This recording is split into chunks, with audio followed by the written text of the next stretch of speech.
You've also made the US president happy at a time when a lot of world leaders are struggling to sort of have a working relationship or a warm relationship with him. You seem to have cracked the code. How did you do it? Was it investment, trade, golf? No, I mean, I don't want to inflate my relationship with the President of the United States, but of course he's the most powerful man in the world. And the fact that I, as President of Finland, coming from a relatively small country, have been able to hit a chord with him, I feel very grateful for that.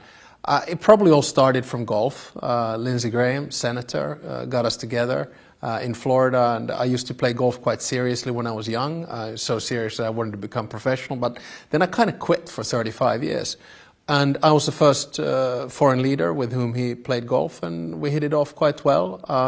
There's also, transactional relationship here in the sense that the United States needs icebreakers, and we now have a deal on that. We're very good in technology. We work on that together. We bought 64 F-35s from the US. So, it's partially social and personal, and then partially really state-to-state based. Right, and he's famously lukewarm about NATO. You joined the alliance 2 years back. Are you confident that if your country were to come under attack, the US under President Trump will defend you militarily?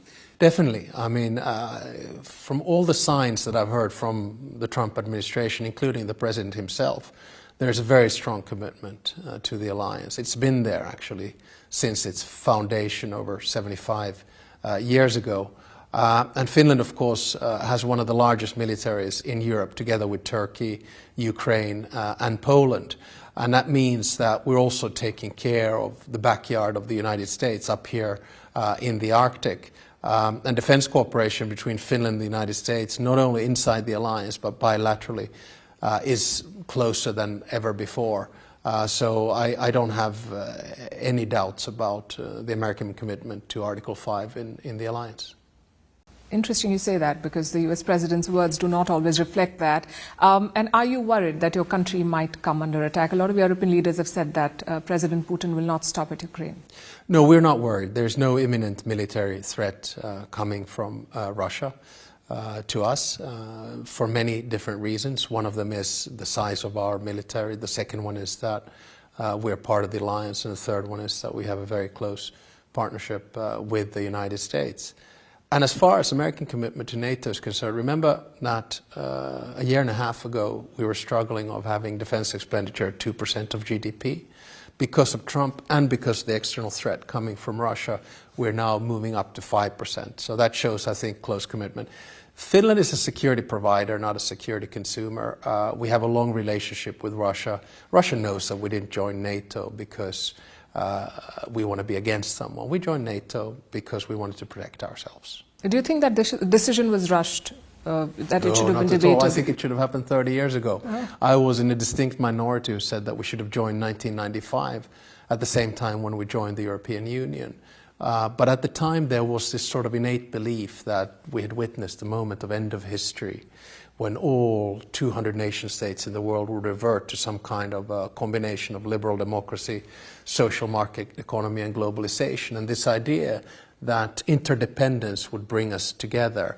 And I think there was a lot of that belief about Russia as well at the time, up until about 2000. But ever since, it has unfortunately withered away. We live in a very different world. Having said that, Finland would not have joined NATO had not Russia attacked Ukraine. That's when the momentum shifted. We had pretty much 50% of the population against, 20 in favor and 30 undecided. In an opinion poll over 3 nights, that shifted, and now NATO approval is about 80%. So it wasn't a rushed decision, it was a good decision. You say there's no imminent military threat, and yet a lot of European leaders do say that they face a threat. Are those concerns exaggerated? No, I mean, we have experience with Russia. Right now we don't have political dialogue, but we do have diplomatic dialogue, and our border guards speak with each other. Russia has, of course, imperial tendencies. Its state has always been based on empire and expansion, but I don't think Finland is part of that expansion. Albeit we were part of Russia as an autonomous part from 1809 to 1917 until we gained our independence. Now, I guess one could define it as Russia is an expansive power, and we are a survival nation. So I'm not too worried.